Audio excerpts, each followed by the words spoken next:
You know the fighter David Benavidez, but do you know the man? The story of David's improbable boxing climb is a tale soaked in violence, disputes, death, a shooting, and a drug suspension, and yet grounded in unwavering confidence, championship glory, and a positive turn of events. And yet it's almost impossible to believe. It's the story of David, a father, an older brother, all chasing one dream. A family that stands perpetually on the precipice of greatness, and yet we're at risk of almost losing it all. David began training as a toddler, with far less acclaim than his older brother. If his older brother was the prodigy who never watched fights, David was the fan who always did. In fact, he watched those fights hoping to bond with his father. But life was tough on young David. His parents would divorce, Junior would go live with his dad, and David would go with his mom and younger sister. At home with mom, David stopped boxing and started eating his feelings away. He eventually gained 80 pounds and ballooned up to nearly 260 pounds or so by the age of 12, and he started getting bullied in school. Then one day, David called his dad. At age 13, overweight, he wanted to move back in with his dad and start boxing again. And he did. Eventually, he lost the weight,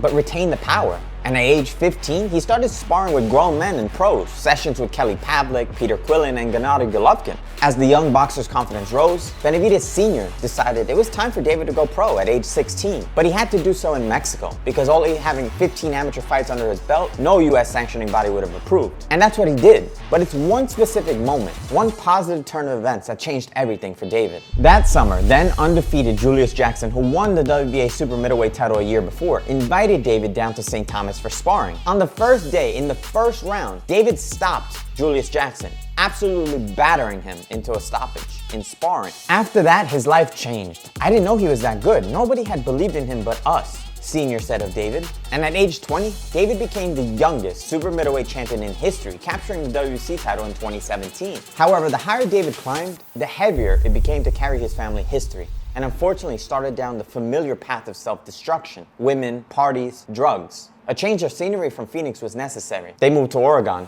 then Las Vegas, and eventually settling and splitting time between Seattle and Miami. David regained his focus, reclaimed his once lost title, and kept the dream alive. Now a two-time WBC super middleweight champion and current interim WBC super middleweight champion, David is married with two beautiful children, currently undefeated at 28-0.